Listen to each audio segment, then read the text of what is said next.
Hi, welcome back to my channel. I'm Rachel Cush, and today I'm going to be doing the shocking things that I found out postpartum that happen after you give birth.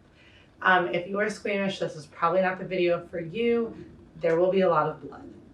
I obviously didn't know this going in because otherwise I would not be shocked by this, but I had a C-section at 35 and 3 weeks with my twin boys. I would like to say that I felt really prepared going in. I knew that we may have a vaginal birth, we may have a cesarean. It was up in the air. Unfortunately, I had complications. I had HELLP syndrome, and so we had an emergency C-section. I'm only going to cover the things that shocked and surprised me postpartum because I also found out early on in the pregnancy when I was having twins, there was a lot of stuff I didn't know, but that would just be too long of a video. So I'm just going to cover some shocking postpartum things that I was unprepared for or unaware of. I also have some stuff here to kind of show you what I'm talking about. So the first thing that I will say, aside from all the complications I had, some of these things are because of the complications. I just didn't know about them. They may not happen to you. And again, every hospital is different. Every birth and delivery is different. So I don't want you to freak out and think like all this would happen to you. But I just thought that a lot of the stuff is things that I didn't really realize were going to happen and do happen to a lot of people. So starting off, there is a lot of bleeding. I thought that you only would be bleeding after a vaginal delivery. That is incorrect. You actually do bleed after a cesarean as well. And I think the reason I thought this was because I was told that they scrape out the placenta and don't leave anything behind. I actually thought a lot of the postpartum bleeding was from stuff like that. I know you have afterbirth, but I thought like just whatever was left over, they would scrape out during a cesarean. But I later found out that as your uterus shrinks back, it sheds a lot of the heavy lining it's built up for the pregnancy. And so that's what the bleeding is from. When you're at the hospital, they will provide you with really large hospital pads and underwear to help you with the bleeding. And so they also send you home with a lot of it. So I have a couple that I didn't use or go through, and I just kind of wanted to show you what they were. So these are the hospital underpants. These are like extremely stretchy, extremely comfortable and soft underwear. A lot of people said bring your own. I used the hospitals and I'm really glad I did. I talk about this in my, what I packed in my hospital bag. I ended up using these. These went up really high over my stomach and over the scar, so it didn't bother it. And these bad boys help you hold on to this. This is literally the first pad that they give you after you give birth. And this thing is massive, but you bleed a lot. And you needed this thing. At least I did. I know everyone I talked to needed and loved these. I only needed these for the first couple days. And then I was able to switch to kind of a pad like this, like a bigger, it's probably the equivalent of like an overnight maxi pad. That the hospital gave me. So they provided this giant, I just love opening this thing up and realizing like I wore this, but that's why the underwear are so large, because it helps you put this in there and so you don't bleed all over the place.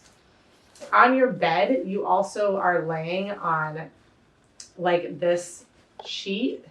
I was given several of these to take home with me as well. This sheet goes down when you lay down just in case this monstrosity does leak. I think it only happened a couple times to me at the hospital. By the time I got home, I didn't need to use this, but I was given several of these just in case. And when I got home, I was able to switch to these pads. I also wore these for probably 3 full weeks. I was also having blood clots pass once I got home.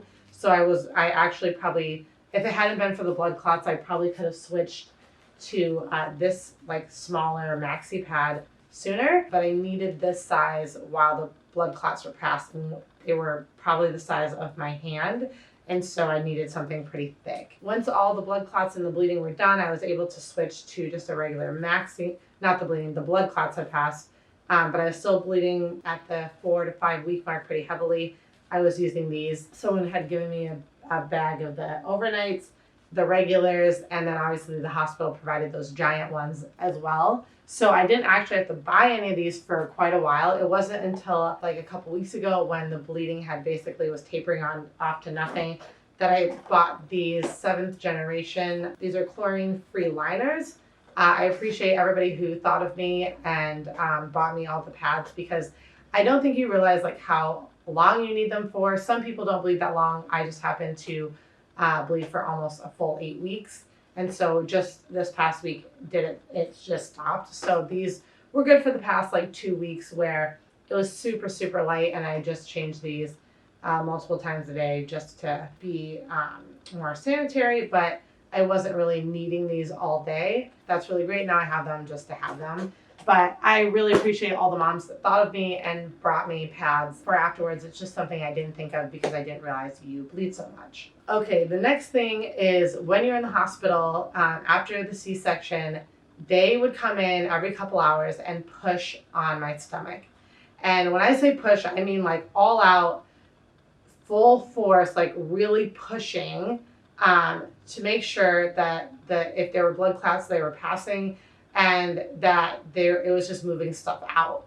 That didn't feel great. I didn't know they did that. I thought that once you passed the birth, like the afterbirth, there would be nothing else to like be monitoring in there, but they actually monitor the size of your uterus as you heal to make sure it's shrinking back down. And then they also push on it to make sure there's no clots or anything passing. And so that happened the entire time I was in the hospital. Towards the end, they weren't doing it as much, but yeah, they were in the first couple of days, they were really pushing and making sure everything was coming out, especially because I was passing blood clots early on as well. That being said, in the first couple of days when I was actually able to breastfeed and pump before I got a little bit sicker, I had severe cramping every time I did. I didn't know that was the thing. When you breastfeed and your uterus is shrinking back, breastfeeding, that actually triggers the cramping to help shrink your uterus. And then again, when I got home and I started to nurse again and also pump, it is literally like contractions. That's what's happening. Your uterus is contracting. It is extremely painful. The bleeding would be heavier after that happened. And that actually continued for quite a while. Like it happened for a couple weeks as my uterus was shrinking back down. I also realized that with twins, it had a lot further to go, so it may have been prolonged longer than other people's might have been. I'm not sure about that, but I felt like it just lasted forever. But I also know like my uterus was stretched really, really far, so it had a long way to go back to normal. When I first was in the hospital, like, and laying down and moving around, my organs literally felt loose, and it was kind of painful when I would feel them shift around. I don't know if it was my intestines moving back into place, what it was, but no one told me that my organs were literally going to feel loose, and it was not comfortable. It didn't feel good for them to move around. After a couple days, they kind of felt like they were more in place. Like I didn't feel like I was just like sloshing around in there. And so that was great. But yeah, that wasn't a great feeling. Another thing that I didn't realize is you can't wipe after a vaginal delivery, but they really, like, because I was in active labor, like I was still sore.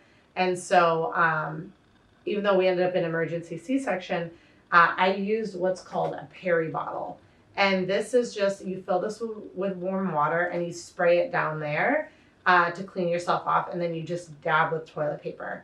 I did that and it felt a lot better. I also was given like baby wipes, but I really just love the cleansing bottle they give you. It's called a peri bottle. You can also buy them on Amazon, the ones that you hold upside down, and then there's like a tube that comes up so that you can more easily like angle it. I didn't really need it. I felt like this was just fine. You can just point it where it needs to go. And the warm water is very soothing when everything seems to be sore down there. So this is amazing. I imagine if you have a vaginal birth, this is essential and necessary. I've heard lots of people talk about it after their vaginal delivery, that this was a lifesaver. I was also given this personal cleanser.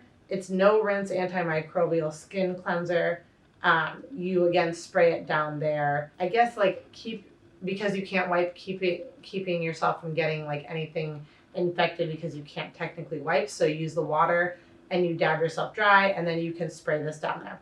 I actually didn't use this. I felt that because I didn't have a vaginal delivery, I was able to use wet wipes, and so I didn't really have a need for this. But I know they give this to you if you have a vaginal delivery. I had no idea about it. And so it was kind of nice that they had it available just if you needed it. So that's basically a lot of the stuff that was at the hospital, just understanding that like I don't want to say the damage, but the amount of stuff your body goes through and then what it has to go through in postpartum. A lot of the stuff really surprised me.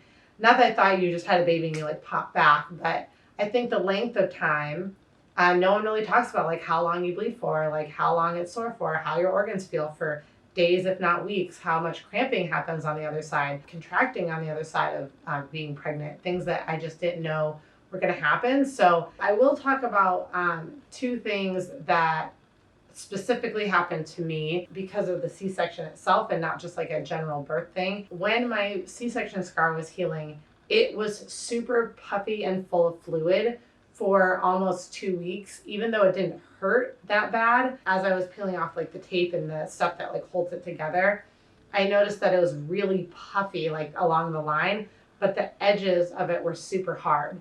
I did end up calling my OB office to make sure that it wasn't like infected or anything, but the scar didn't have anything like coming out of it. It was clean. It looked really good.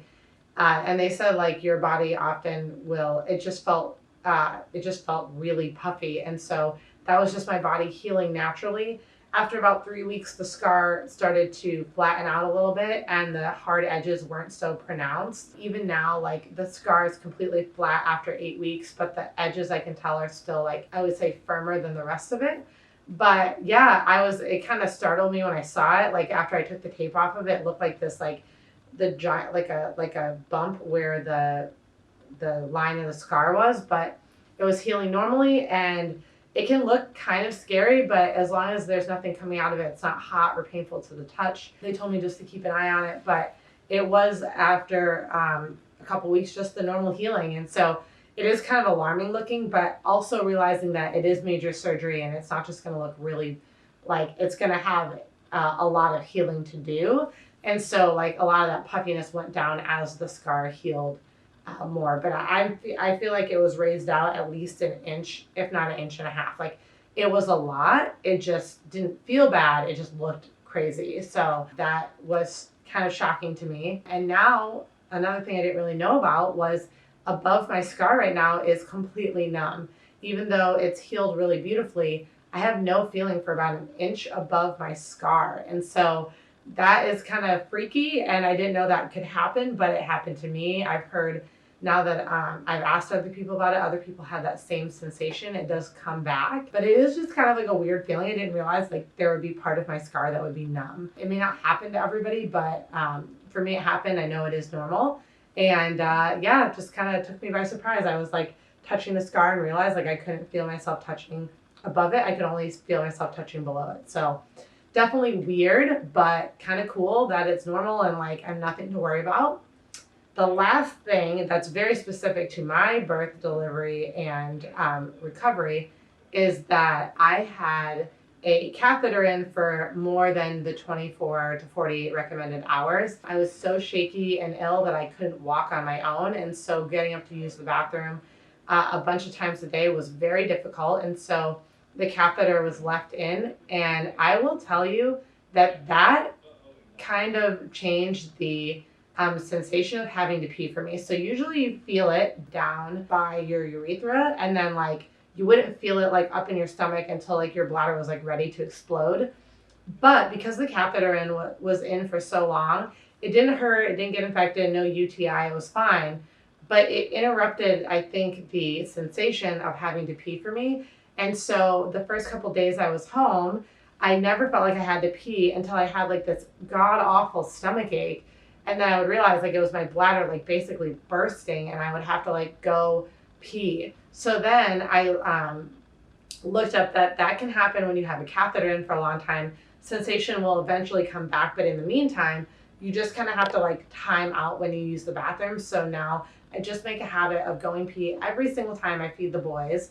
Otherwise, if I don't, then I find myself waking up with a stomach ache or having a stomach ache and being like, geez, what's wrong? And it's just the fact that I have to pee, and the only thing letting me know that now is when my bladder is extremely full. I'm hoping that sensation comes back soon.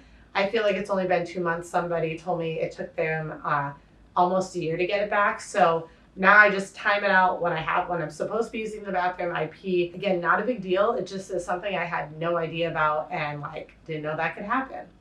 So those are kind of things that surprised or shocked me about postpartum. I am really excited now that I know all that. If I ever got crazy enough to have another baby, which I don't think we're gonna have any more babies after this. We have our 2 beautiful boys.